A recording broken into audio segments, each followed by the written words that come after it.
देश में corona positive मामलों की संख्या पहुंची 1,45,000 के पार। अब तक 60,491 लोग हो चुके हैं स्वस्थ। 4,167 लोगों ने संक्रमण के कारण गंवाई है जान।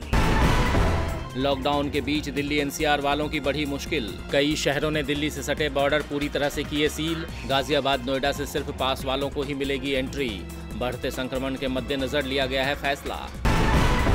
महाराष्ट्र में बढ़ते संक्रमित मामलों के बीच बीजेपी ने महाविकास अघाड़ी सरकार पर बोला हमला। बीजेपी नेता नारायण राणे ने की सूबे में राष्ट्रपति शासन लगाने की मांग। कहा कोरोना को हराने में महाराष्ट्र सरकार है असफल। राजस्थान की अशोक गहलोत सरकार ने लॉकडाउन के चौथे चरण में किया बदलाव। शर्तों के साथ रेड जोन में पार्क टैक्सी को इजाजत। सामुदायिक पार्क सुबह 7 बजे से शाम 6:45 बजे तक टहलने और व्यायाम करने के लिए खोलने की अनुमति।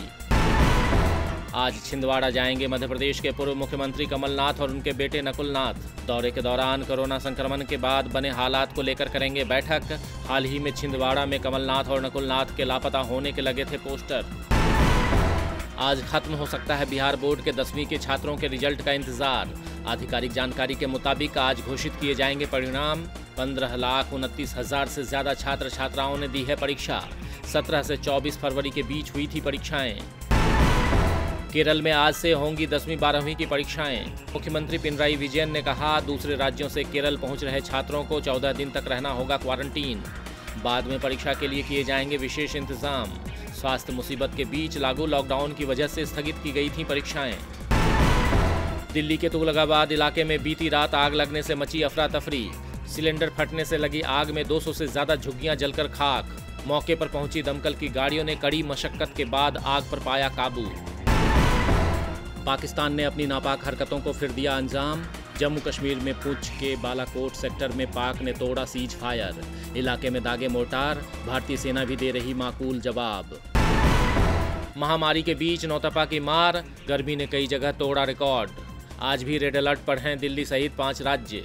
दिल्ली के अलावा पंजाब, हरियाणा, मध्य प्रदेश और राजस्थान में 47 डिग्री के पार जा सकता है पारा। मौसम विभाग ने जारी किया है अलर्ट। 29 मई से आंधी बारिश से राहत मिलने के आसार।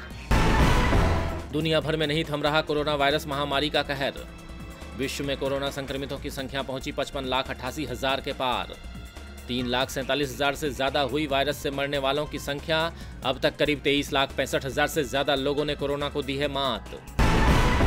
अमेरिका में 1 लाख के करीब पहुंचा मौत का आंकड़ा। अब तक 17,06,000 से ज्यादा लोग हो चुके हैं कोरोना से संक्रमित। पिछले 24 घंटे में कोरोना की वजह से गई है 532 लोगों की जान।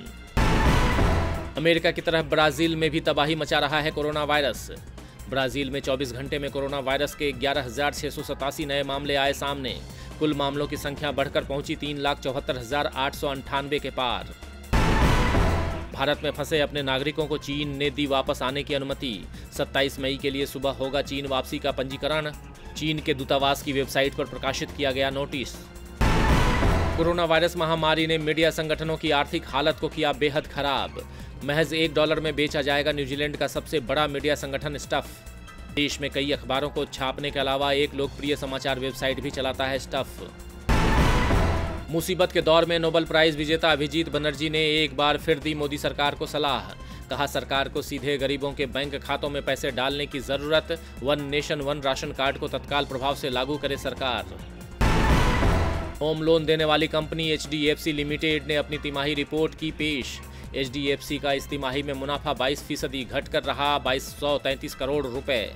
पिछले साल की इस तिमाही में 2,862 करोड़ हुआ था मुनाफा। कोरोना और लॉकडाउन ने रियल एस्टेट सेक्टर को पहुंचाया भारी नुकसान। अब रियल एस्टेट कंपनियों के संगठन क्रेडाई ने PM नरेंद्र मोदी को लिखा एक खुला खत। संगठन ने की अगले 5 वर्षों के लिए होम लोन की दर 5% करने की मांग। भारतीय टेलीकॉम ब्लॉक डील के जरिए एयरटेल में बेचेगी $1 अरब की हिस्सेदारी। भारतीय टेलीकॉम 558 रुपये प्रति शेयर की दर से बेचेगी 2.75% हिस्सेदारी। और हफ्ते के पहले कारोबारी दिन हरे निशान पर खुला शेयर बाजार। सेंसेक्स 373 अंक ऊपर 31,046 के स्तर पर खुला। निफ्टी ने 86 अंक ऊपर 9,125 के स्तर पर की कारोबार की शुरुआत।